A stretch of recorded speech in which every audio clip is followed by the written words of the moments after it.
Mesdames et messieurs, merci de rester fidèles à votre magazine de tout le jour. Nous sommes de retour avec ces éléments qui ont marqué la semaine, l'actualité principalement. On va parler, en adaptant bien sûr l'actualité avec la situation dans l'Est de la République démocratique du Congo. Nous allons faire un récap sur ce qui a été considéré comme une décision urgente prise par le gouvernement de la RDC.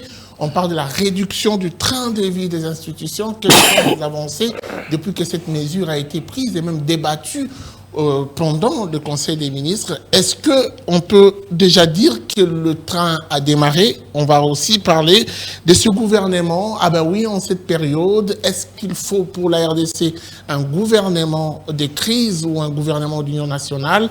Nos invités sont déjà là pour en parler. Je reçois pour vous Gardidiana, bienvenue. Merci Luchungu. Je reçois également Amédée Morabou, bienvenue. Bonjour. Mais aussi Serge Nseka, bienvenue. Merci Chungu. Alors Gardidiana, on doit dire que c'est notre retour en force, le magazine Kiosque Eco. On va commencer avec cette mesure prise par le gouvernement de crise avant tout, mais on parle avant d'évoquer ces gouvernements de crise, on parle de la réduction du train de vie des institutions. Est-ce qu'il y a déjà un pas qui est fait dans ce sens? Un pas, je ne sais pas et je ne pense pas, mais vous vous souviendrez quand on a parlé ici, je vous ai dit que dans un gouvernement normal, on devrait déjà penser à un collectif budgétaire, question de pouvoir recentrer les efforts financiers de l'État vers les efforts de guerre. On n'aurait pas eu besoin de mettre en place un panier de Mabunda pour aller assister les forces armées. Mais fort est de constater qu'on n'est pas dans cette idée-là. Est-ce qu'on veut ventiler à la congolaise comme d'habitude?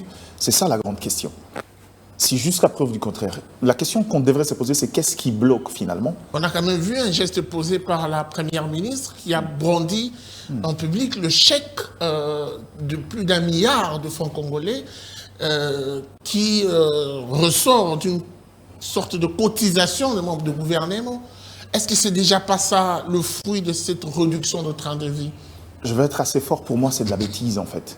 C'est le gouvernement qui vient en aide au gouvernement. C'est pas logique. Je crois qu'en tant qu'exécutif, le travail était de pouvoir trouver dans les ressources financières de l'État comment orienter de fonds pour soutenir les efforts de guerre. L'idée n'était pas, faudra pas qu'on aille dans la philanthropie. C'est vrai, ça peut donner l'air d'un acte symbolique, mais dans le fond, il y a beaucoup trop de problèmes qui mettent en lumière beaucoup de contradictions. Vous parlez de la cagnotte. Selon le calcul, on me dit que ça fait une affaire de à peu près 420 000 dollars américains. Pendant ce temps, le ministre de la Justice met 5 millions pour celui qui donnera des informations sur Pero Luara et autres. La question, c'est que le gouvernement a plus d'argent à dépenser pour aller trouver des informations, à mettre à prix des têtes des gens dont on connaît où ils sont, que de pouvoir soutenir l'effort de guerre. Vous imaginez la contradiction qu'il y a à ce niveau-là en termes de chiffres. Autre chose, on ne veut pas que le dise, mais on va quand même le dire. Vous dites non, c'est pour soutenir les FARDC. Je ne veux pas aller comme dans tout le sens, comme tout le monde, qui veulent répartir cet argent en termes de rémunération des militaires. Ce qui vous donnerait une affaire de 8 000, ce n'est pas ça. Aider l'armée, ce n'est pas forcément aller dans les salaires et autres, mais avec 420 000 dollars, qu'est-ce qu'on peut acheter?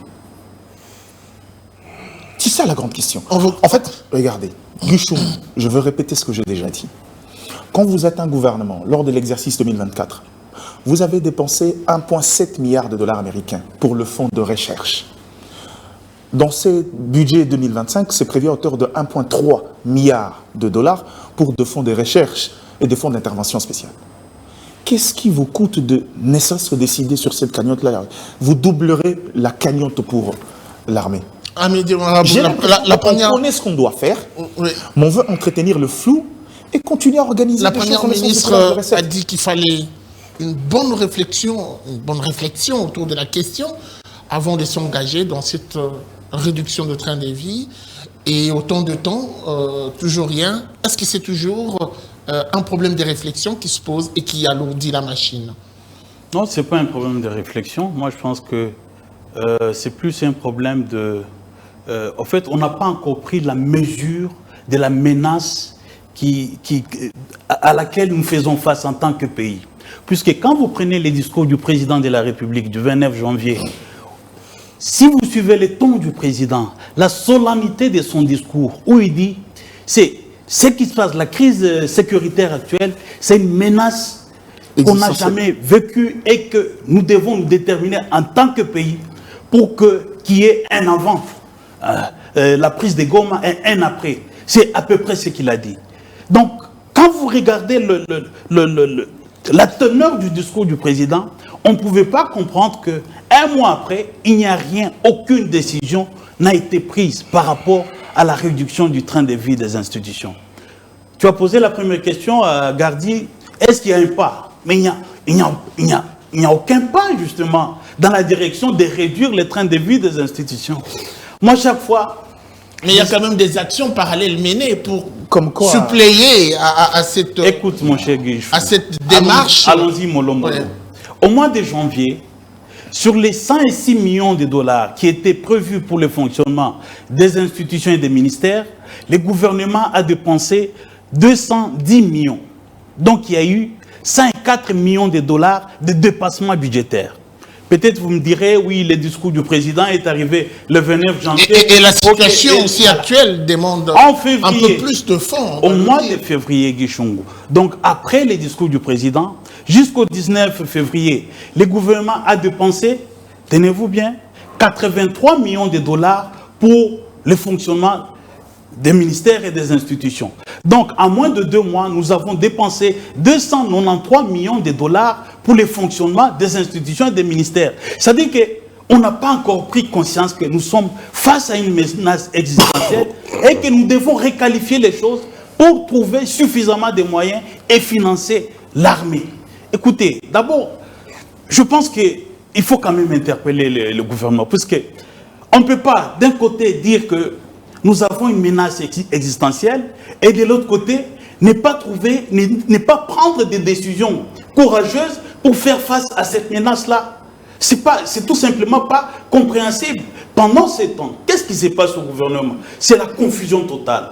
On voit les ministres de la Justice dans les églises en train de quémander les mabonjoua. J'ai dit que ce sont des actions parallèles pour subvenir et même soutenir cette démarche. Mon cher Guichungu, selon les statistiques de la Banque mondiale en 2023, 74% des Congolais vivent avec moins de 2,15$ par jour et par personne. C'est-à-dire qu'il y a 3 Congolais sur 4 sont pauvres. Et c'est chez Congolais-là qu'on va quémander l'argent pour faire la guerre. Non, nous avons des milliards à travers les mines, dans l'exploitation et tout.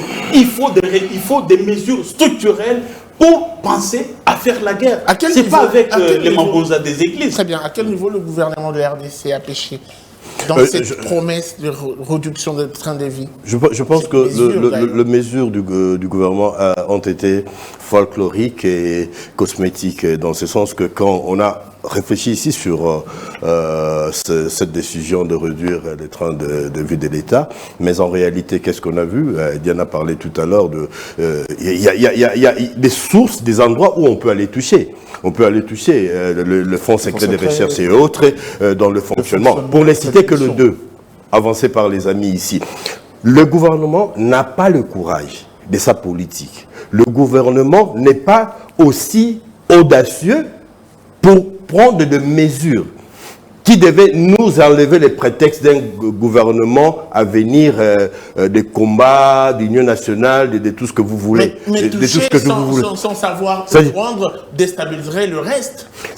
C'est-à-dire, c'est pour ça qu'il faut une étude. Mais déstabiliser quoi quand on commence à demander même aux fonctionnaires qui, au départ, n'étaient pas touchés par ces mesures de réduction des trains de vie, des cotisations. Mais en fait, pour voir que les gens ne sont pas à leur place, le gouvernement ne fait pas son travail.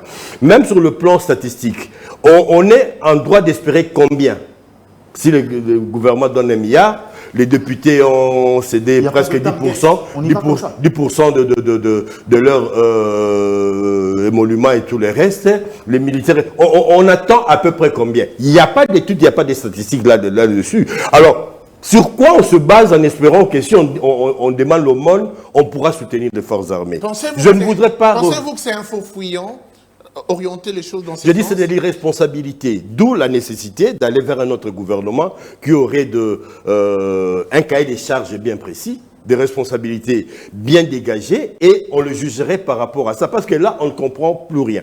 Il y a le bureau du président qui est ressorti. Je n'ai pas senti, je peux me tromper, mais je n'ai pas ressenti la volonté de réduire le train de l'État avec le pléthore qui s'y... Et pourtant, le chef de l'État l'a dit qu'il fallait que ça touche toutes les institutions. On attendait le avec, gouvernement, on a vu arriver le nomination au niveau du cabinet. C'est normal, je pense que à ce niveau, ils ont de raison de le faire. Mais en voyant seulement l'ossature de ce cabinet, je me dis, ça n'a pas tenu compte de... Mon Dieu, la réduction va se passer à quel niveau? La réduction, parce que n'oubliez pas que les dépassements, c'est aussi à la présidence de la République, et notamment. Donc, pas seulement là-bas, mais notamment. Donc, est-ce qu'avec l'équipe qui est mise en place... L'effectif actuel est plus important que celui d'hier? Non, je pense qu'on a repris le même, quoi. On a presque tous sont rentrés, à l'exception de Nguindou et de je sais pas, mais je crois que l'essentiel... Ils ont éclaté la cellule de communication en 7 départements. Alors, avec voilà. les responsables. Donc, je pense que ça... On a beaucoup, par exemple, dans celui des communications, on a beaucoup plus de personnes que donc, il y aura beaucoup plus de moyens. Et bon... Et par exemple, beaucoup de conflits parce qu'il y a beaucoup trop de... Oui, Guichon, en fait, vous demandez si est-ce que c'est un faux fuyant. Oui. En fait, jusque-là, le gouvernement n'a pas encore fait l'essentiel. Parce que je sens que vous êtes contre les actions parallèles. Mais l'essentiel, c'est quoi? L'essentiel, c'est que les gouvernements, formellement, ils devraient, c'est vrai, le président a demandé un rapport sur là où on peut faire des coupes budgétaires. Il semble que ces rapports seraient déjà prêts, puisque dans le dernier Conseil des ministres, le ministre du Budget a parlé des simulations, notamment en ce qui concerne la paye des fonctionnaires, des militaires et autres.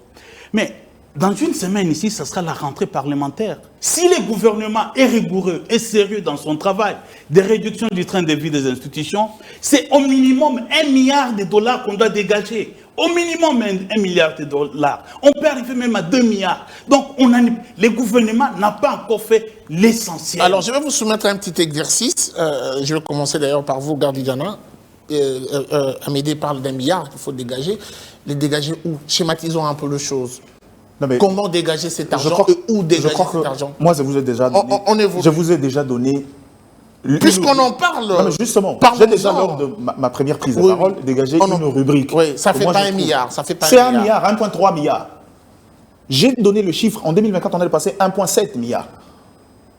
En fait, c'est de l'argent, on dit fonds de recherche. Allez demander là-bas, ils ont recherché quoi, ils ont fait quoi avec. Personne ne sait le dire. Puisque vous en parlez. Guichoum, je veux revenir. On ne va pas quand même vider le fonds de recherche. Non, mais s'il vous plaît.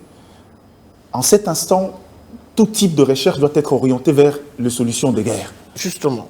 C'est là que ça doit aller. Il ne faut pas que ça reste dans l'exécutif pour les autres ministères qui, en réalité, jusqu'à aujourd'hui, on ne sait même pas, ils sont dans la recherche de quoi. Guichoum, je vais faire un calcul simple. Et je crois que je l'ai déjà dit des milliers de fois. On parle de réduction de train de vie. Le chef de l'État, c'est très vite a besoin de parler d'une majoration de la rémunération de militaires. Ça veut dire que derrière, il faut que le gouvernement suive le pas. faire en février, mais maintenant on parle de non, mais justement parce que c'était de la précipitation. Exactement. Une fois de plus. On est dans une forme de cosmétique qui ne dit pas son nom. Guichungu, il suffit maintenant de décider, de couper et de dissoudre. Je ne sais même plus si c'est là où l'est la structure de Olengankoy. C'est 2 400 000 $. Chaque année. Chaque année. Rien que ça. Quand vous parlez de coûts budgétaires, je vous dis que si on dégage des ça marges... va quand même créer une crise. Quelle crise? Un mécontentement, une frustration. Vous savez qu'aujourd'hui, le chef de l'État n'a pas besoin d'avoir des frustrations de trop, parce que l'on a déjà assez. Supprimer ces structures, c'est créer une frustration de plus. Et même de trop. En fait, nous, on va mourir de faim. On va nous demander de cotiser pour l'armée, pendant qu'Olengankoy se la coule douce et son équipe. Et vous trouvez ça sérieux? Vous parlez de ça. Restons seulement sur la programmation financière. Vous savez quelles sont les marges de dépassement budgétaire pour les trois institutions, la présidence en premier, le Parlement dans son ensemble et l'exécutif.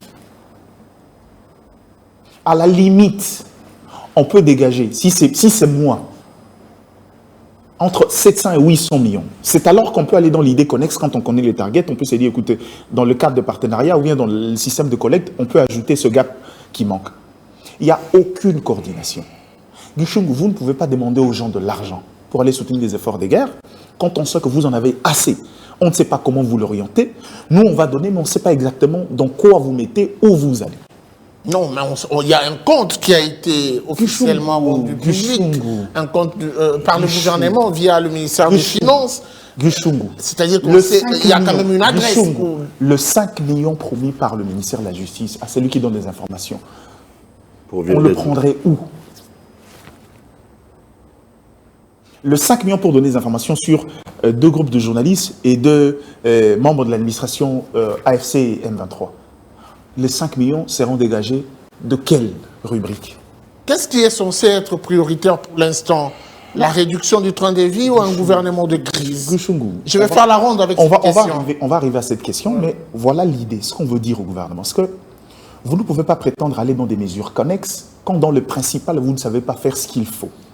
Vous ne pouvez pas prétendre au monde que vous êtes un gouvernement qui est résolument tourné vers les options des guerres quand vous êtes incapable, autant de mois après, de pouvoir produire un collectif budgétaire.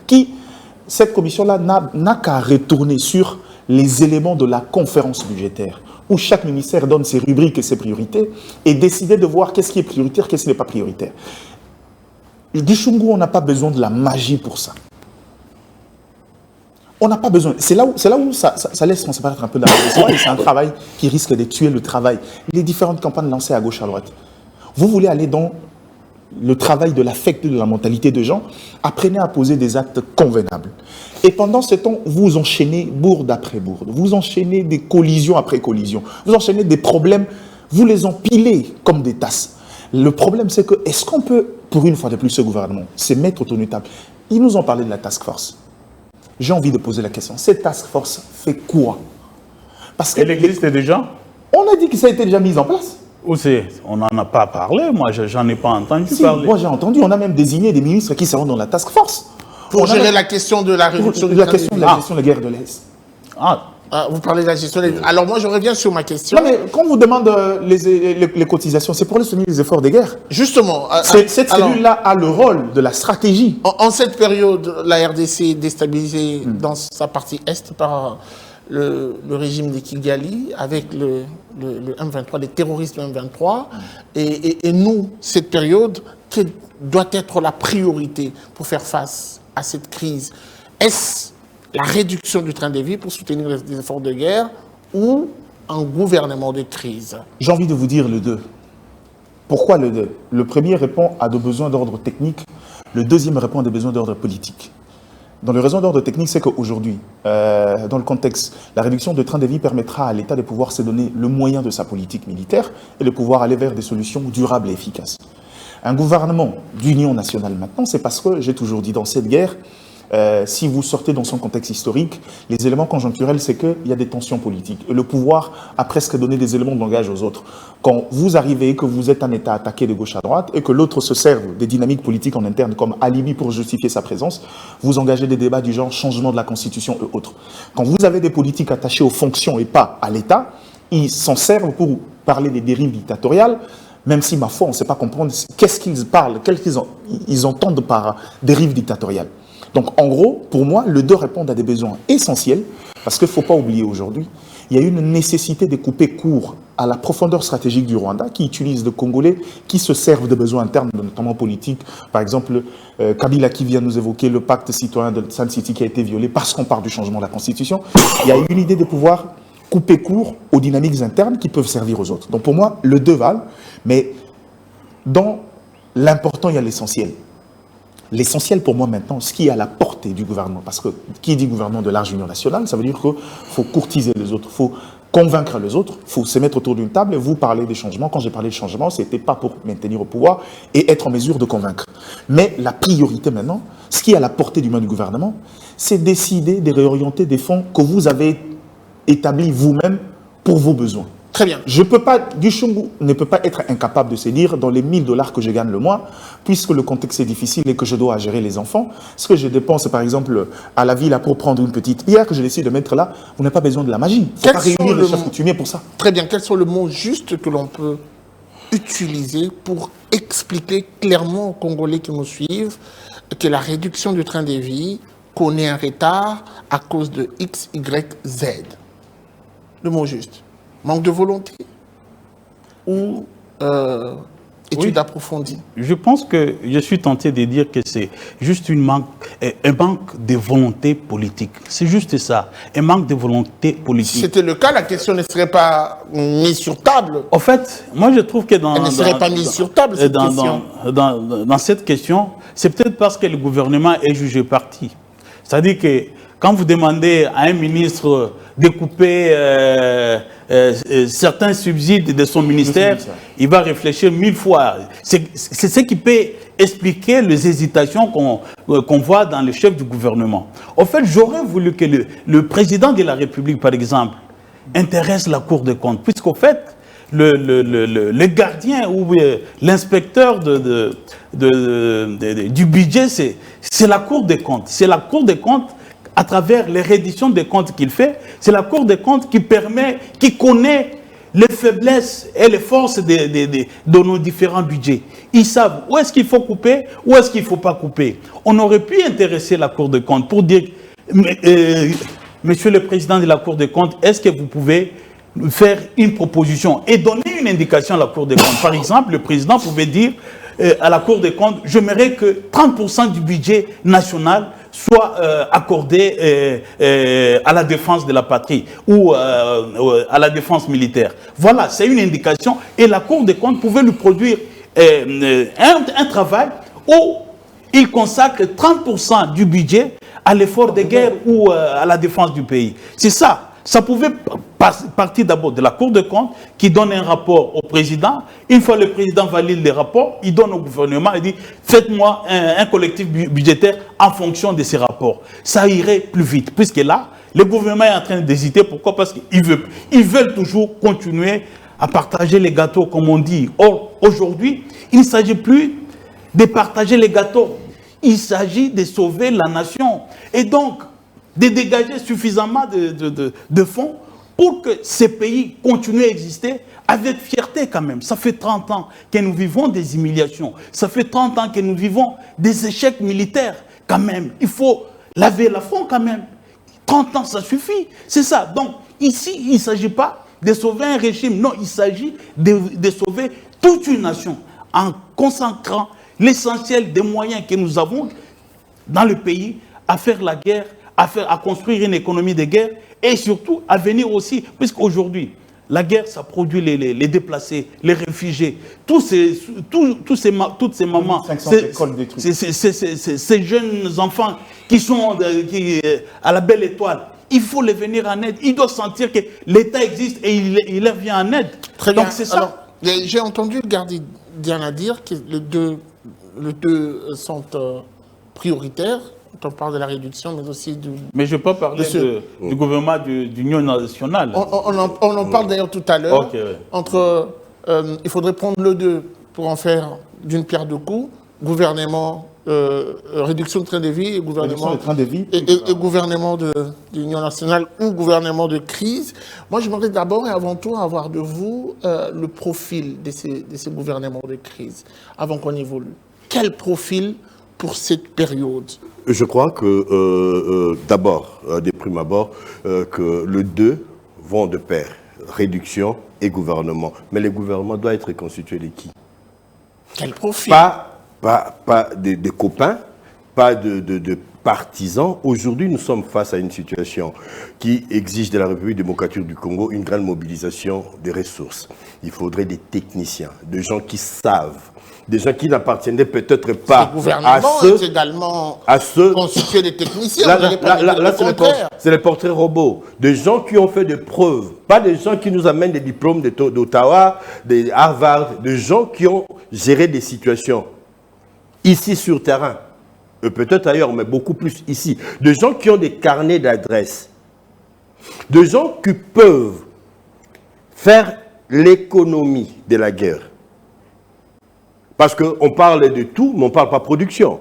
Aujourd'hui, qu'est-ce que nous mobilisons avec ce que nous avons perdu dans la partie Est, Roubaïa et tous les restes? Nous avons quelles ressources pour avoir quelles recettes et comment les affecter? On était comme dans une bulle où les gens pensent que la situation est la même avant la prise de Goma et Bukavu. Aujourd'hui, la situation économique et financière doit être difficile pour le gouvernement, je me l'imagine. Est-ce qu'elle est touchée? Est-ce qu'elle est touchée? Cette situation économique de la RDC, elle est touchée avec ce qui se passe dans l'Est de la RDC? Mais bien entendu, même si on ne le dit pas, imaginez tout ce qu'on pouvait avoir dans la vente de coltan et de tous les restes, de l'or de Nord et Sud Kivu aujourd'hui. Mais une partie est délestée en faveur de ceux qui ont agressé le Congo. Et qu'est-ce qu'on est en train de penser au niveau du gouvernement pour arrondir les angles, faire en sorte qu'on ne soit pas en déficit? Entendre ce que vous dites, pour revenir à la question, ce que vous dites, il n'y a pas nécessité de changer les membres de ce gouvernement. Mais il y a nécessité, expertise, il y en a. Pourquoi changer? Alors, apportez-nous des éléments pour Je vous pose la question. Non, mais justement, il faut des gens capables d'allier gestion des crises et aussi réduction de train de vie. Des gens qui vont venir dans l'environnement des réductions vont beaucoup plus s'adapter que ceux qui sont déjà habitués à des frais d'émission exorbitants et tout. En tout cas, tous les problèmes de volonté politique, moi je pense aujourd'hui, on ne peut pas avoir de membres du gouvernement qui sortent de la discipline du gouvernement. Un ministre qui prend la parole devant Madame la Première ministre pour attaquer le gouvernement, pour subodorer le détournement dans une salle. Ça, c'est dès l'indiscipline gouvernementale, je suis désolé. Pour vous, le gouvernement est tenu par l'exigence, notamment de solidarité, de discipline, et le reste se discute à l'interne. On ne peut pas dégainer comme ça et puis tirer sur le soldat gouvernement. Très bien. Il y a quand même une polémique, je vais vous prendre, je sais que ça bouillonne en vous. Il y a quand même une polémique autour de ces deux propositions. Gouvernement d'union nationale ou gouvernement de crise? Faudrait-il faire le deux pour réussir à gérer cette période? En fait, nous n'avons pas besoin d'un gouvernement d'union nationale. Chef de l'État, on n'en a pas besoin. Il a dit clairement avec son La RDC, pour l'instant, la RDC a juste besoin d'un gouvernement efficace qui peut faire face à la situation actuelle. Aujourd'hui, qu'est-ce qu'il faut aujourd'hui? Il faut une stratégie globale qui conjuguerait une puissance militaire, une diplomatie des chocs, un dynamisme économique et une solidarité avec les déplacés notamment. Vous voyez, les 4 axes-là, ça devrait être l'émission d'une nouvelle gouvernement. Et les solutions peuvent se retrouver aussi de l'autre côté de l'opposition. Pourquoi ne pas ouvrir la brèche et intégrer? Guichoum, il n'y a pas de crise de légitimité en RDC. Le président de la République a gagné les élections avec 73% des suffrages. Il n'y a pas de crise de légitimité qui justifierait un gouvernement d'union nationale. Non. Guichungu, qu'on s'entende bien. Gardidiana. Vous savez, je serais tenté de partir sur les 4 axes évoqués par Amédée Morabou, mais le réalisme voudrait qu'on ne prenne pas cette tangente. Pourquoi? Quand on dit qu'on n'a pas besoin d'un gouvernement d'union nationale, le chef de l'État s'est dédié lui-même. Je vous ai dit ici, le gouvernement, en fait, dans le fond, sémantiquement, un gouvernement de crise, un gouvernement de large union nationale, sont faits de gouvernements de crise, des gouvernements qui viennent répondre à un problème immédiat, dans un contexte de crise comme le nôtre. L'idée d'un gouvernement de large union nationale, c'est justement, je vous ai dit, c'est une solution politique. Quand vous êtes dans un... Qui est nécessaire. Qui est essentiel. Et même opportun pour essentiel. En cette période. Je te dis que c'est essentiel. C'est qu'Amédée ne partage pas. Oui, je sais. Elle est essentielle. Pourquoi? Parce qu'aujourd'hui, regardez, vous voyez cette fissure. Je ne veux pas jeter de fleurs sur cette classe politique de la crasse. J'ai toujours dit, pour moi, il faut renouveler cette classe politique. Mais dans le fond, le réalisme voudrait qu'on est dans un contexte où le prisme politique congolais, le chef de l'État, s'il lui-même a été le premier à annoncer un gouvernement de large union nationale, c'est parce qu'il s'en est rendu compte. Il y a une évidence du Chungu. L'évidence, c'est que quand les autres vous attaquent, c'est servant des alibis politiques en interne, vous avez de la pression de l'autre côté de la communauté internationale. C'est lui qui a organisé les élections, revient pour remettre en cause ce qu'il a fait. Aujourd'hui, il y a nécessité de faire... Il y a plus de 6 ans. De 6 ans. Wow. C'est-à-dire il y a nécessité de faire bloc et prouver exactement ce qu'Amédée est en train de dire. Il n'y a pas de crise de légitimité. Mais maintenant, le problème, c'est comment le faire. Vous savez, on peut mener de la diplomatie comme on veut. Mais si on reste dans un contexte de guerre comme la nôtre, avec 90% de la classe politique qui est résolument tournée vers les arguments de l'ennemi, on détruit une dynamique interne. Il y a besoin, on parle d'unité nationale. Mais cette unité, vous savez, si on était dans un État normal, on se dirait, écoutez, l'État passe avant tout. Mais on a ce qu'on a cette classe politique-là qu'on a. Des gens qui arrivent, discours, on est attaqué, il y a un mais après. Mais on va responsabiliser également le chef de l'État pour une guerre qui dure avant même que lui n'arrive au pouvoir. Vous comprenez?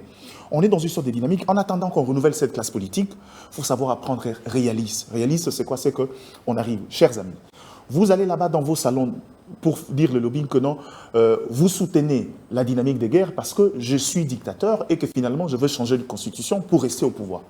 C'est à lui de donner garantie aux autres. Or, ces gens-là, quand vous dites garantie, ça voudra dire, bon, même si moi je ne veux pas être là, mais je vous délègue mon secrétaire général dans le gouvernement, comme ça on va vous surveiller de l'intérieur. C'est la bêtise congolaise. Et lui-même en a conscience. Je suis d'accord que ce n'est pas de l'éthique, mais le réalisme politique voudrait qu'on aille dans ce sens-là pour commencer d'abord par couper court à l'influence de l'autre sur les En quoi est-ce que ce gouvernement d'union nationale apporterait des solutions à la crise qui sévit dans l'Est? Ce gouvernement apportera la solution dans le sens où on éviterait, comme maintenant, des pouvoirs nous désorienter dans les approches de communication et diplomatique au niveau mondial, où aujourd'hui, depuis toujours, on parlait à la responsabilité du Rwanda. Maintenant, ils ont réussi à cristalliser le débat. Ils nous ont envoyé Kabila. Aujourd'hui, maintenant, on discute de l'implication de Kabila et autres. Là, je pense que Gabi est en train de faire une politique fiction. Non, permettez-moi. Tous les opposants ont refusé ce gouvernement d'union nationale. Kabila n'y sera pas. Le M23 n'y sera pas. Ensemble, il n'y sera pas. Alors, avec qui vous allez faire ce gouvernement d'union nationale, mon cher Gardi? Le problème avec Amédée Mouarabou, c'est que quand je lui dis il y a une nécessité, quand lui-même l'a dit, les autres refusent. Mais je connais la classe politique, c'est des enchères. Ce sont des enchères. Il ne faut pas suivre les gens qui disent, les gens qui arrivent sortis des prisons, non, je ne peux pas mettre M. Kabila. Combien de fois on l'a entendu de ces classes, de ces politiques-là? Ils se sont retrouvés, si pas eux, avec leurs membres dans le gouvernement. Vous parlez de qui? De Moïse Katumbi? Vous parlez de qui? De Martin Fayoulou? Oui. Aujourd'hui, s'il y a un opposant plus proche du pouvoir, c'est lui. À part Mouzito qui est déjà dedans. On ne va pas se voiler la face. Ils sont en train de faire monter les enchères. C'est vrai qu'aujourd'hui, la tâche sera un peu plus difficile, mais si lui-même, le chef d'État, a commencé, c'est parce que, de par les lobbying, au niveau de son sillage international, lui a dit la meilleure façon de couper court à l'inféodation rwandaise, il faut commencer par recréer une dynamique interne solide pour pouvoir éviter certaines dynamiques politiques. Il y a eu une nécessité, Guichungu. On aimerait que ça soit différent, mais on est des chats, on ne va pas s'appeler par Guichungu, c'est vrai qu'il n'y a pas de crise de légitimité en République démocratique du Congo, mais nous sommes dans une situation un peu spéciale, une situation critique, qui voudrait qu'on fasse les choses autrement. Si on se permet de faire une diplomatie intensive à l'international, pourquoi ne pas parler entre Congolais? Et on a vu la limite de la majorité, du gouvernement de la majorité. C'est le clientélisme, c'est le copinage. Parce que nous avons autant de sièges. On met qui là-dedans? On prend la fonction et l'individu, ça ne se marie pas. Vous insistez, tout simplement. Mais le casting, c'était mauvais. C'est le critérium. Le casting est mauvais, était mauvais.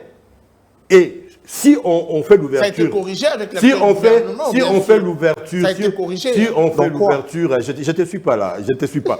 Quand on fait l'ouverture avec les autres qui sont en train de traîner les pieds, de faire monter les enchères, j'en conviens, on peut trouver des pièces rares. Déjà, on sortirait de cette logique, de cette dictature de la majorité. Moi, j'ai 17 députés, moi, j'ai 37 députés, moi, j'ai 87 députés, j'ai au droit au chapitre. On sortirait. Ça sera peut-être une entorse à la logique diplomatique, mais la situation de l'heure nous recommanderait cela. On ne peut pas d'un côté chercher à réduire les trains de vie des institutions et de l'autre côté chercher à composer un gouvernement d'union nationale. C'est faisable. C'est pas incompatible. C'est contradictoire. C'est pas incompatible. Parce que, dans mon point de vue à moi, je me dis ceci, chers amis, je vous ai toujours parlé sur ce plateau que nous avons dépensé presque 7 milliards de dollars pour le fonctionnement des institutions. Ça veut dire quoi? Ça veut dire que ce pays, depuis qu'il est dirigé, au fait, la classe politique se partage les finances de l'État, au fait. C'est ça. Un gouvernement d'union nationale, c'est un gouvernement où, venez chers amis, nous allons partager les gâteaux. C'est d'abord ça. Le premier gouvernement d'union C'est nationale déjà sorti ça. de la conférence souveraine était composé de 22 membres. Et voilà. C'est Et possible donc, d'en arriver. C'est pas incompatible. C'est pas incompatible, pourquoi j'ai toujours soutenu un gouvernement de crise? Parce que je sais qu'un gouvernement de crise, ça serait réduit à l'essentiel, au minimum essentiel, c'est-à-dire à moins de 30 ministères. Pourquoi? Parce que ça permet... Mais n'empêche que les autres l'intègrent. N'empêche que les autres l'intègrent. Il finit, vous aurez droit à la parole. Vous n'avez pas laissé finir. Le gouvernement de crise a en filigrane l'efficacité par rapport au gouvernement d'union nationale. Puisque le gouvernement d'union nationale, vous allez prendre, je ne sais pas moi, je ne veux pas citer des noms, parce qu'il a une portion dans l'opinion publique, vous le prenez juste pour équilibrer.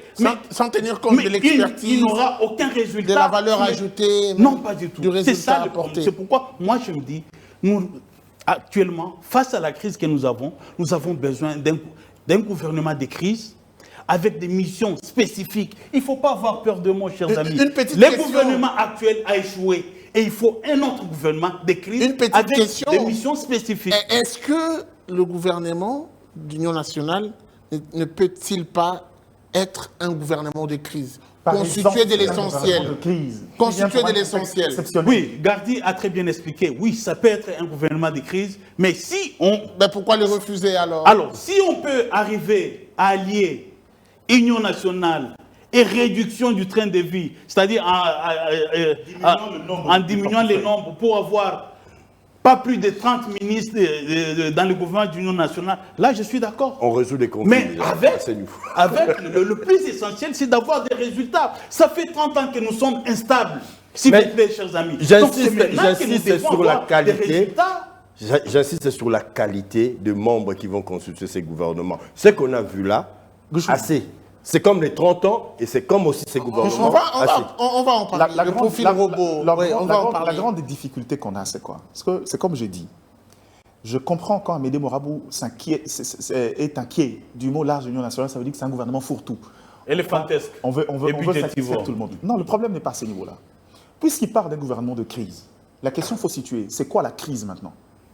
Pour moi, la crise est sécuritaire. La crise est sécuritaire. Mais dans la crise sécuritaire, la plupart des éléments qui tiennent sont des éléments du fait politique. Est-ce que vous comprenez? Elle est politico-sécuritaire, cette crise. Vous avez trouvé le mélange parfait. Vous avez droit à une bouteille à la fin. Maintenant, la question c'est, est-ce que l'idée d'aller dans la technicité pour les questions de développement, c'est un élément essentiel, on va prendre en compte. Mais comment résoudre un problème politico-sécuritaire en ignorant les dynamiques politiques? Ce n'est pas faisable, ce n'est pas jouable. Donc, on est dans un contexte où, moi, je comprends son inquiétude. Il faut, par exemple, un gouvernement de large union nationale, un gouvernement de crise, ce sont des gouvernements de crise, parce que c'est des gouvernements temporaires pour une situation bien donnée. Après, tout dépendra maintenant de l'arbitrage du chef de l'État. C'est là où je dis, on fera appel à sa capacité à convaincre. Quelles sont les cartes à mettre sur table? Cartes à mettre sur table. Par exemple, aujourd'hui, la meilleure solution pour lui, c'est de quitter la dimension des partis politiques. Comme l'a dit Serge Nseka. Regarde, non, je ne suis pas... Lui, il a dit oui, mais moi, je suis sur un autre niveau. Puisque pour aller aux élections, ils ont trouvé l'intelligence ou la malice de se constituer en regroupement. Il n'y en a pas assez, on peut en compter à peine 7, 8. On dit, bon, ok, pour ce gouvernement de large union nationale, on vous prend en tant que regroupement, pas parti politique. Ça réduit déjà les marges politiques d'aller chercher dans chaque parti à gauche, à droite. Je ne suis pas tout à fait d'accord avec Gardi quand il dit que le chef de l'État, grâce à sa majorité, a les mains libres. Le chef de l'État n'a pas de mains libres. Non, pas les libres, mais les marges. Parce que, oui, même ces marges-là. Regardons le gouvernement qui est là. Il est fait de qui? Et justement, des gens de la majorité qui ont proposé qui? Un collaborateur. Je ne vais pas rentrer dans ces détails-là, de caniveau. Mais je dis... Cette circonstance nous donnerait peut-être une opportunité de se libérer de cette logique-là. On vous a quand même vu applaudir et saluer la constitution de ce gouvernement. Aujourd'hui, vous remettez en cause, c'est quand même une aporie de votre part. Non, mais il a échoué. Mais on ne pouvait que le souhaiter de bonnes augures. De bonnes augures. Aujourd'hui, il y a nécessité de revoir l'équipe. À la fois pour faire la guerre, mais aussi créer une économie. Je reviens sur ce que j'ai dit. Ces gens-là devaient être des techniciens, des technocrates pour ne pas le dire, capables d'apporter des solutions, de trouver l'argent, d'être en mesure de parler avec nos partenaires, faire monter plus haut la diplomatie du pays. C'est dans ça que nous sommes. Ça va, hein, quand même. Et puis on peut encore aller plus loin. On peut aller plus loin. C'est-à-dire qu'on doit éviter de voir des genres de contradictions que nous avons aujourd'hui. On libère des gens par une décision de la justice et le ministre vient contester en disant que ça ne se passe pas comme ça. Mais écoutez, quand on a commandé les lampadaires... Ça fait deux fois que vous le citez. Je ne vais pas rentrer là-dedans. Quand on... Donnez envie d'aller chercher plus. On parle... Laissez-moi terminer. Quand le ministre de la Justice est dans ce genre de choses, comprenez dans quelle situation on est. Quand le gouvernement commande aux particuliers, aux opérateurs économiques, et on parle des dépassements, du fait des soumissionnaires ou du gouvernement qui a joué. Alors là aussi, il y a des choses, des incongruités. On ne veut pas revisiter les décisions de justice, mais je pense qu'à un certain moment, une cohérence, une logique devait être démise dans notre démarche, dans la manière de conduire le pays. La question tour de table, qu'est-ce qui arriverait en termes de danger à la RDC une fois que l'opposition boycottait la main tendue du chef de l'État? C'est une évidence. C'est une évidence. Je pense qu'il y a des gens qui se sont prononcés dans ce sens-là. Mais je pense que le chef de l'État doit avoir des idées claires, faire avec ce qu'ils sont. L'opposition, c'est qui? Est-ce que l'opposition, ce sont des individus? Si Kabila dit non, si Moïse dit non, donc il n'y a plus d'opposants. Ceux qui seront disponibles, Mouzitou, Fayoulou, on est en train de tirer. Est-ce possible de changer la donne? Mais moi, je pense que... Est-ce possible de changer la donne sans ces personnes que vous venez de citer tout à l'heure? Mais c'est par rapport à ceux qui seront capables de donner. Possible? C'est pas possible. Par rapport à ceux qui sont capables de donner sur le terrain. Là, je suis sur un terrain purement technique. Donner Mouzitou nous a conduit au point d'achèvement. Mouzitou, c'est un technocrate, il ne faut pas oublier. Alors, avec son expertise, vous voulez dire que Mouzitou au gouvernement, il ne changerait rien? Mais ce n'est pas un opposant au régime. Mais non, mais il n'est pas non plus dans la majorité aujourd'hui. Moi, je ne connais pas Mouzitou comme quelqu'un de la majorité. Fayoulou, s'il peut apporter son expertise, il a été dans le... Il y a 8 ministres qui ne viennent pas de la majorité, qui sont sortis du réseau Makutano. Ça veut dire que c'est toujours possible avec Mais est-ce que sont-ils de l'opposition? C'est ça le problème. Sont-ils de l'opposition? C'est ça la question. Je repose ma question autrement. Est-ce que le problème dans l'Est de la RDC trouverait de solution une fois que l'opposition constituée de ces grandes figures boycottait l'offre du chef de l'État? Je réponds. Non, même avec eux, je ne pense pas que ça serait comme ça, de manière magique, on trouve des solutions. Je crois que la combinaison des hommes, des pensées et de l'action, c'est ce qui pourrait nous conduire à des résultats. Et c'est ce qu'il faut le réussir, comme dans la cuisine. Il faut le réussir. Vous savez, moi je comprends là où vous situez votre question. La question c'est qu'on en a fait un levier important dans la résolution de la crise. Qu'adviendrait-il si les personnes sollicitées n'arrivaient pas à rejoindre la barque? Tout dépendra. Pourquoi dépendra? Je vous dis que le boycott, le non, c'est des enchères. Aujourd'hui, si le gouvernement, profitant de la, je ne sais pas s'il faut l'appeler faiblesse, et qu'aujourd'hui diplomatiquement, le Rwanda se perd un peu dans son soutien et autres, ce qui fait que vous verrez que même le corridor militaire a un peu stoppé depuis un moment. Ils ne savent plus trop avancer parce que la situation est quand même intenable. Nanga s'hazarde dans les déclarations à gauche à droite, tu sens que ça ne soit pas l'énergie du désespoir. Donc il faut trouver une porte de sortie pour ces gens. Tout dépendra de l'efficacité du gouvernement. Si pendant ce contexte, on profite pour asséner un coup sur le terrain militairement et réduire l'influence de ce genre, beaucoup sauteront sur l'occasion.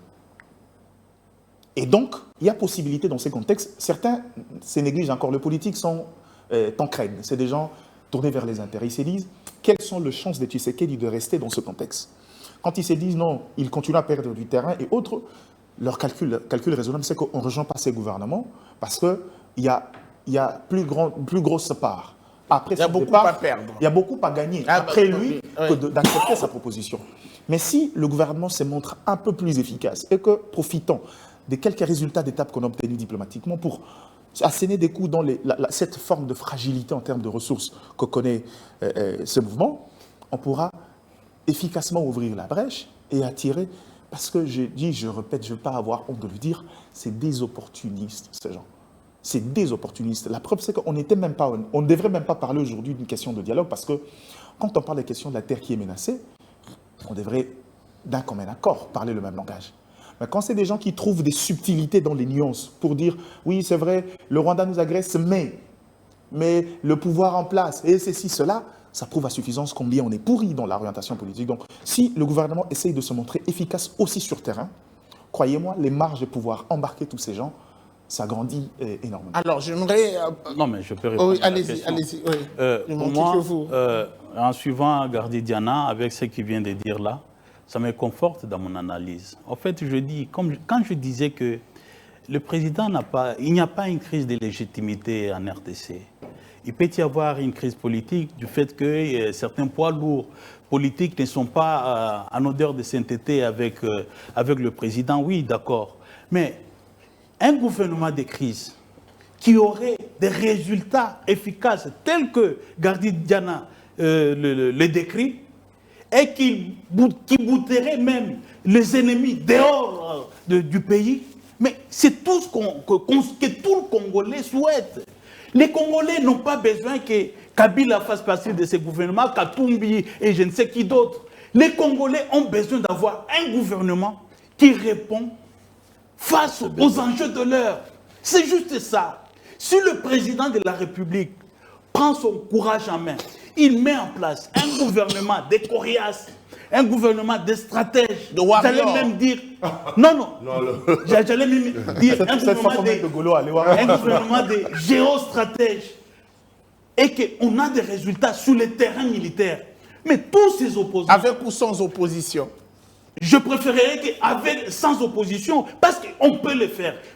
Écoutez, la vague qu'il y a eu ces derniers... Il faut voir ces 4 dernières semaines, avec des villes qui tombent sans combat, c'est ça qui a poussé un certain nombre d'opposants à penser que non, là le régime va tomber incessamment et donc il faut s'allier à FCM 23 et tout.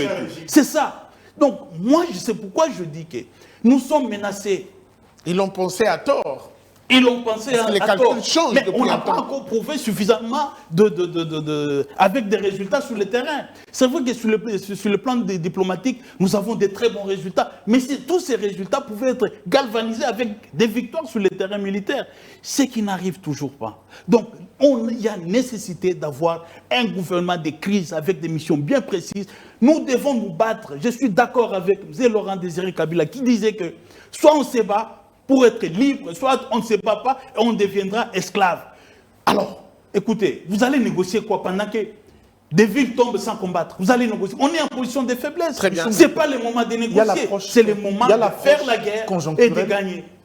Je comprends Amédée Boirabou, il est beaucoup trop dans l'approche technocrate. Il y a un contexte que lui ne veut pas prendre. Si c'était la possibilité d'un gouvernement des techniciens pour résoudre le problème, on n'arriverait pas à la solution B, le gouvernement de large union nationale.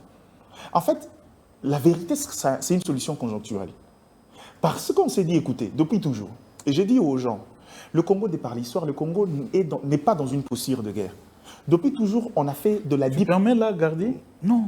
Moi, je ne voudrais pas que nous cherchions des solutions conjoncturelles à ce niveau. Non. Ça doit être... On met en place des solutions structurelles. Ça ne peut être que conjoncturel parce qu'on sortirait à ce moment de sentiers battus pour... Amédée, moi, je comprends très bien. C'est pourquoi je dis, tu es dans une posture technocrate. C'est-à-dire que les solutions définitives, c'est ce qu'on veut. Mais le problème ici, c'est qu'on est dans un contexte. Regarde, le Congo a, dans ses orientations, mis l'essentiel, j'ai envie de dire 99% de ses efforts, dans l'approche diplomatique. L'approche militaire, pour nous, en fait, on s'attend au résultat diplomatique parce qu'en interne, on a injecté suffisamment d'argent sans tenir compte des faiblesses internes qui nous ont mis dans cette situation ici. Et que donc, on est dans une posture où on a besoin de cette approche-là. C'est-à-dire que, puisque la diplomatie est une manière de faire la guerre, la RDC se retrouve dans un contexte où seule la diplomatie peut la permettre à elle de faire cette guerre-là. Ce qui fait que maintenant, dans ça, de manière conjoncturelle, quand vous avez un État comme le Rwanda, qui vous dit, écoute, moi je justifie ma présence là-bas parce que la RDC a un problème de gouvernance et un problème de dérive dictatoriale et que je crains des escalades qui peuvent affecter la sous-région sur quoi? Mon État, parce que j'ai déjà vécu des génocides, je ne veux pas le vivre. Quand vous êtes un État sérieux, il faut commencer par taire les dynamiques politiques qui peuvent justifier. Comme on l'a fait dans les approches militaires. C'est nous qui sommes victimes, mais on a accepté quand même d'être en premier ceux qui proposent un plan de démobilisation de FDLR. La question, c'est qu'ils sont arrivés à Kinshasa. Combien d'FDLR ils ont démobilisé? Aucun. Qu'est-ce qu'ils ont fait? Ils ont trouvé dans la propagande des guerres, trouvé des gens avec des tenues neuves pour nous présenter ces FDLR. C'est la poudre aux yeux. Cette stratégie-là ne marche pas. Donc, en gros, on est ici dans une bataille stratégique. Je vous comprends. C'est conjoncturel. Mais le problème, c'est que les structurels qu'on veut, dans l'armée, nous prendra du temps. Très bien. Alors, moi, j'aurais une question qui nous renvoie à l'économie et même à la thématique de l'émission. Maintenant que ça bouge dans l'Est de la RDC, l'économie est menacée, quels sont les mécanismes à mettre en place pour que l'économie nationale ne soit pas déstabilisée? Je commence avec vous, et puis on va prendre Amédée et Diana. Très belle question. Je crois que j'ai effleuré cette problématique lors d'une prise de parole ici. C'est au gouvernement d'imaginer, d'inventer une manière de gérer le pays par rapport aux ressources disponibles. Au jour d'aujourd'hui, sur quoi le gouvernement peut s'appuyer, se reposer pour tirer des ressources et comment le gérer par rapport aux obligations que nous avons eues avec des partenaires étrangers, par rapport à tout par rapport aux besoins internes, il faudrait des gens, il faudrait vraiment des savants, parce qu'ailleurs, on a des prix Nobel de l'économie, des finances. Ici, nous avons beaucoup de docteurs en économie et en finance. On aimerait avoir des savants qui imagineraient une manière de gérer. Quand je parle de gérer, c'est d'abord collecter l'argent, parce que chez nous, gérer, c'est souvent côté dépenses. Récolter l'argent, aller les trouver, parce qu'avec cette économie qui se base justement sur la fiscalité, sur la mine et un peu la forêt, un tout petit peu, on n'a pas une assiette assez élargie pour avoir suffisamment de moyens. Alors, il faudrait une économie qui se base essentiellement sur la fiscalité ne peut pas avoir une assiette assez étendue pour répondre à tous les besoins. Amédée Marabout. Mon cher Guy Chongou, j'ai toujours dit, c'est ma conviction, je pense que la RDC est arrivée, en fait, la crise politico-sécuritaire que nous vivons actuellement devrait être une occasion en or pour nous, Congolais, de transformer notre pays, de changer de paradigme, de construire une économie moderne. Puisque jusque-là, notre économie, elle est primitive, au fait. Au fait, prenons juste à ce qui concerne la fiscalité. Quand vous avez un taux de fiscalité de 14%, ça veut dire qu'il y a combien? 86% de niches fiscales que vous n'arrivez pas à capter. Aujourd'hui, parce que nous avons plus que jamais besoin d'avoir suffisamment d'argent pour faire la guerre, pour monter une armée en puissance, pour construire une économie financièrement, nous ne sommes pas soutenus par les autres pays, les partenaires. Donc, c'est à nous maintenant c'est une occasion propice de réfléchir à construire cette économie moderne-là. Je pense. Je suivais le ministre Mouyaya quand il est passé dernièrement sur Top Congo. Il disait que la fiscalité actuelle de la France, elle a été bâtie pour faire la guerre. Et voilà. Quand nous parlons ici qu'il faut une économie de la guerre, c'est ça. C'est le moment propice pour voir comment nous pouvons réorienter notre économie de manière à ce que nous puissions tirer de la valeur. Comment doit se structurer cette économie de la guerre? Comment doit-elle se structurer? Moi, je l'ai dit. J'aimerais d'abord raconter une petite anecdote. Moi, j'ai grandi à Lubumbashi. Je suis arrivé à Lubumbashi à l'âge de 10 ans, en 82. Et j'ai quitté Lubumbashi en 94, après avoir obtenu mon diplôme d'État. Tous les jeunes de cette époque-là, quand on grandissait à Lubumbashi, on rêvait on rêvait d'une seule chose. Travailler soit à la GECAMINE, travailler soit à la SNCC. Tu sais pourquoi?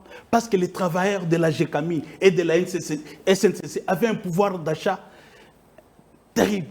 Plus tard, quand je suis allé en Europe, j'ai compris que ces sociétés-là, la GECAMINE et la SNCC, dans les années 80, leur travail avait un pouvoir d'achat plus que même les Européens. Parce que, vous avez un bon salaire, vous avez un logement, vous avez les soins de santé, vos enfants étudient dans les meilleures écoles à Lubumbashi. Parmi les meilleures écoles, ce sont les écoles de la GECAMINE et de la SNCC. Et pendant les vacances, vous avez des billets de vacances. Donc, les avantages. Quand vous regardez, donc, toute la jeunesse, on pensait travailler soit à la GECAMINE, soit à la SNCC. On peut le faire avec notre armée. Ça, c'est structurel. Mais justement, la situation s'impose. Un chemin de 1000 km commence par un pas. Pour faire face aux problèmes. C'est ce que je suis en train de dire. Il faudrait que, quand un Congolais passe devant un camp militaire, il doit rêver être militaire pour habiter ce camp-là. Écoutez, on parle tout le temps de... On est en train de faire des recrutements. Ça fait 5-6 ans, recrutement. Ça fait 30 ans, 10 mois. Quel est le camp militaire qu'on a construit?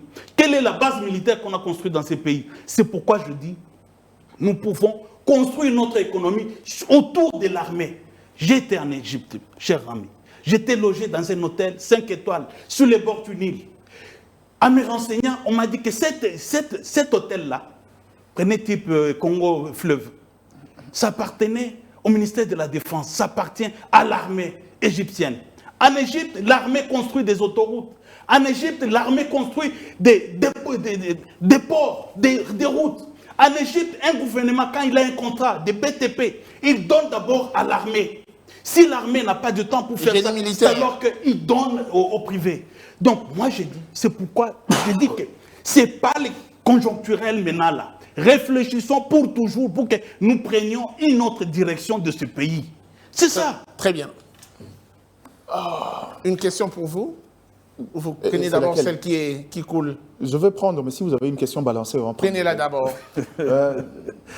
Non, tu peux répondre. Il évoque un élément essentiel. Comment faire de l'armée vraiment une valeur intrinsèque économique? C'est bien. Il prend l'exemple de l'Égypte, je comprends. Mais j'ai peur du contexte congolais. Parce que même maintenant, quand il parle, je le regarde et je le défie. Si vous voulez prendre les hommes riches de ce pays maintenant, il y a des hauts gradés de l'armée. Pour la plupart, d'ailleurs. Maintenant, la question, c'est que si les gens ont déjà cette approche mercantile, est-ce que c'est des gens qui pourront s'intégrer dans un corps? Ça, c'est une difficulté que j'évoque. Ce que vous dites, je crois qu'à un moment donné, si j'ai bonne mémoire, Didier Moumengue a écrit un truc dans cette approche-là. J'ai oublié le titre de son ouvrage. C'est un élément essentiel. Mais moi, je pense, encore une fois de plus, au lieu d'aller dans les structurelles de manière conjoncturelle, parce qu'on est dans un contexte conjoncturel, comment faire pour couvrir le gap de ces zones à haute prédominance minière qui sont sous occupation, qui font l'économie de la guerre, mais en faveur d'eux autres? Je rentre dans ce qu'il a toujours l'habitude de proposer maintenant. Il faut commencer par se donner un capital productif qui passe par la réduction des trains de vie et aller vers le projet porteur. Aujourd'hui, il existe des projets, par exemple, sur le secteur agro-industriel.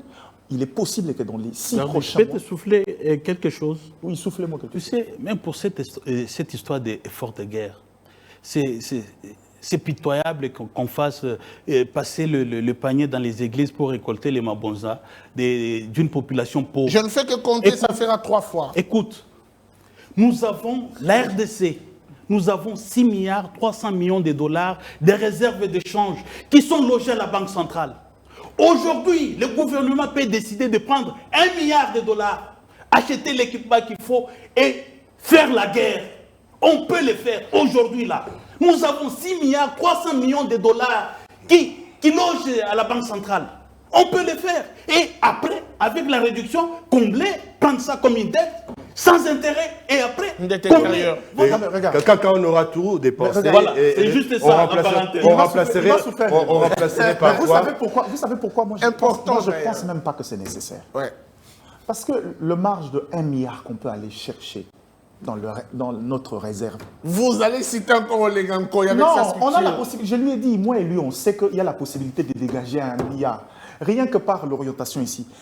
Savoir tenir la programmation financière et faire la réduction des trains de vie comme il se doit. Alors, Pourquoi maintenir un système de privilégiés dans l'exécutif et aller toucher aux réserves alors que par ces gens-là, on peut l'atteindre? C'est ça le problème. Non, Gazi, il ne faut pas faire l'amalgame. Il ne faut pas faire l'amalgame. Écoute, les budgets, ça se mobilise. Aujourd'hui, on a mobilisé à peine 1,3 milliard de dollars depuis que l'année a commencé.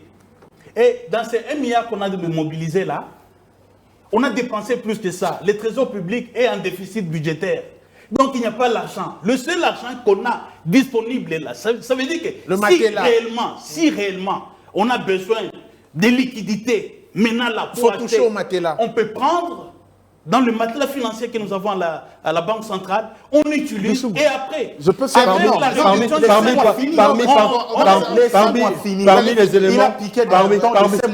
parmi les éléments, s'il vous plaît, mais c'est toi qui tu l'arrêtes tout le temps. Oui, il m'arrête tout le temps. Allez-y. S'il vous plaît. Allez-y. J'y vais. Vous ne pouvez pas me parler. Vous savez que je ne fais pas d'amalgame. Amédée Morabou, notre problème n'est pas un problème de ressources. Notre problème, c'est la qualité de la dépense en matière sécuritaire. Oui, je suis d'accord. Non, mais maintenant, le problème, c'est que ne va pas dire aux gens qui ont déjà dilapidé l'argent, vous leur donnez encore de l'intelligence, allez prendre où ils vont dilapider. C'est pas ça le problème. Moi et toi, on est contre l'idée d'aller faire des mabonzas, c'est pas logique. Si ces gouvernements ont besoin d'argent, c'est vrai aujourd'hui, quand vous parlez des dépenses, on est passé maître dans l'art.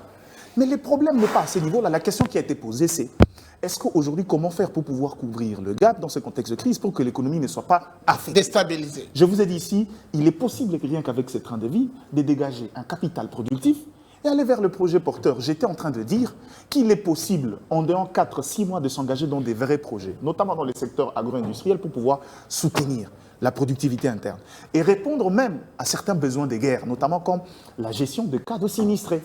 Très bien. On est dans une réflexion qui tend vers la dépense. Comment dépenser l'argent? C'est comme si, nous, sur ce plateau, nous voudrions donner une leçon au gouvernement comment dépenser l'argent. Mais le rôle du gouvernement ne serait pas que de dépenser l'argent. Produire, chercher l'argent. C'est là où moi, je suis en train vraiment de m'atteler. Nous avons le projet 145 territoires dans sa phase 2 qui prend en charge l'aspect agriculture et économie au niveau de communautés des bases. Pourquoi ne pas? Parce que la guerre, la première ministre l'a dit lors du lancement de la campagne congolais Téléma, n'arrête pas les développements. C'est-à-dire que le pays doit tourner dans son entièreté. C'est-à-dire qu'il faut alimenter les militaires, il faut les soutenir et il faut travailler dans la logistique. Mais avec quoi? Avec les 6 milliards de réserves, et quand on les aura exterminés, il y aura quoi?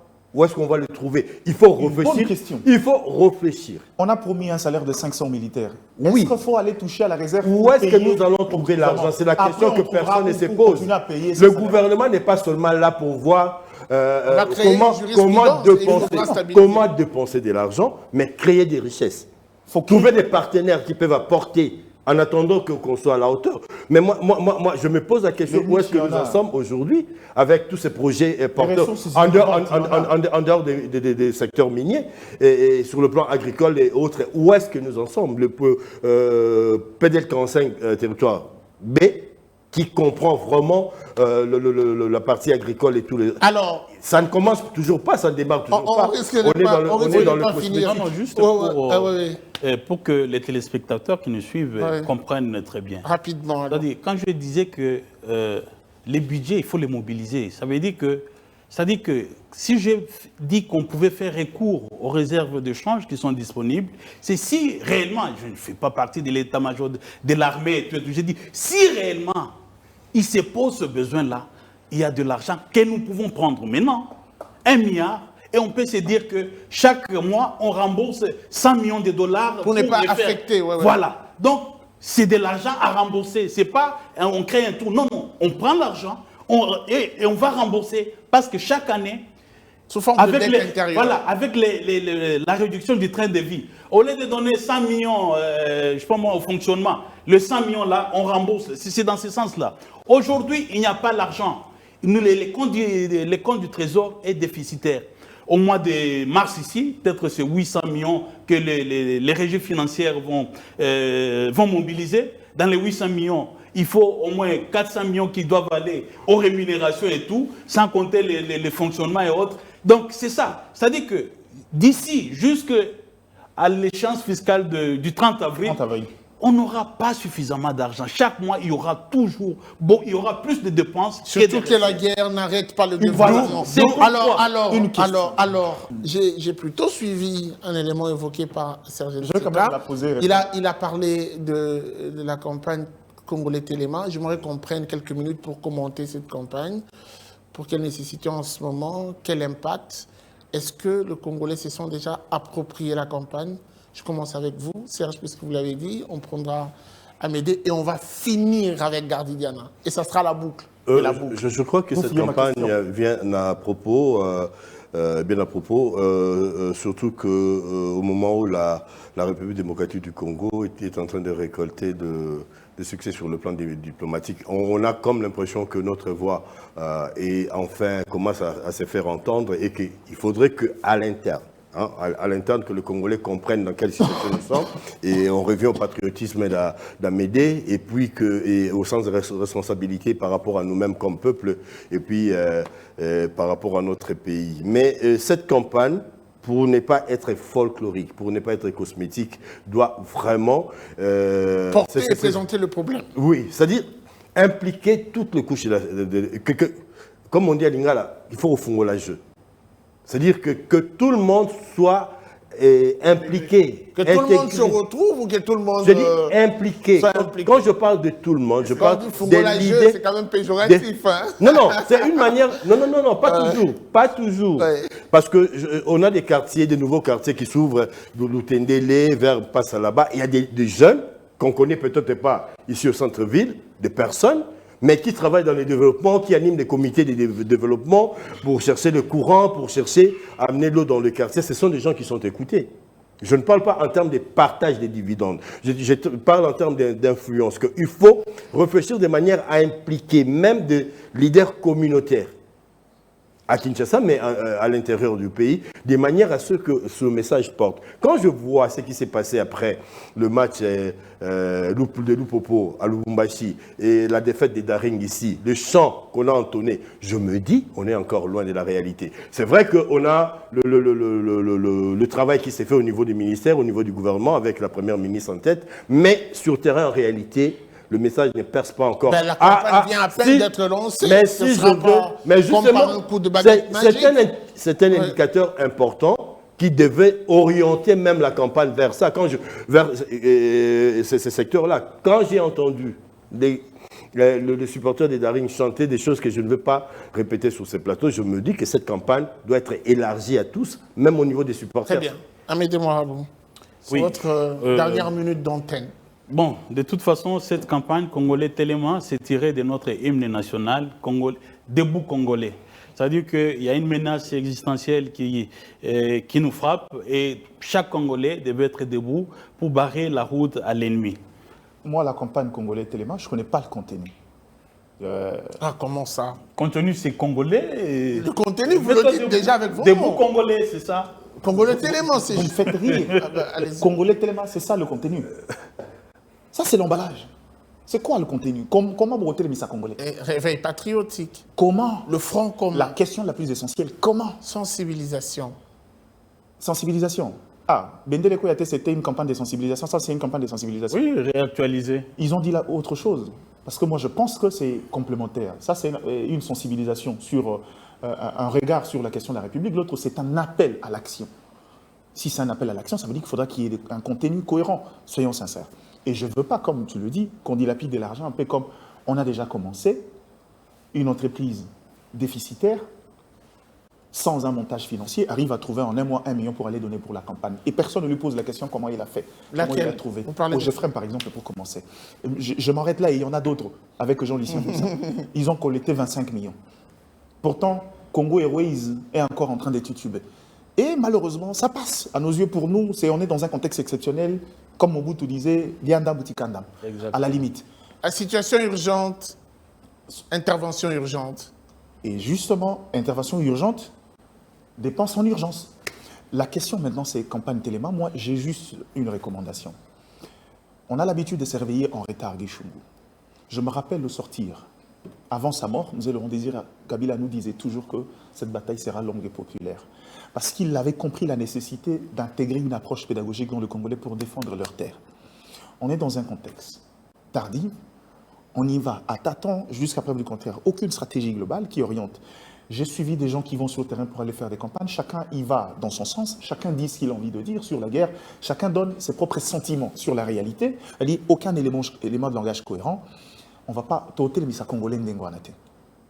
Pour moi, il y a lieu de pouvoir se recentrer et mettre en place une véritable stratégie et une pédagogie autour de cette question de la guerre de l'Est pour que le Congolais se sente impliqué et que le Congolais sache faire la part de choses entre une question qui touche à un régime et une question qui touche à la République. Merci et merci à vous également de nous avoir suivis. Merci à Gardidiana, merci à vous, Amédée Moirabou, merci à Serge Nseka, merci aux téléspectateurs qui nous ont accordé leur temps. La suite au prochain numéro avec le même plaisir. Au revoir.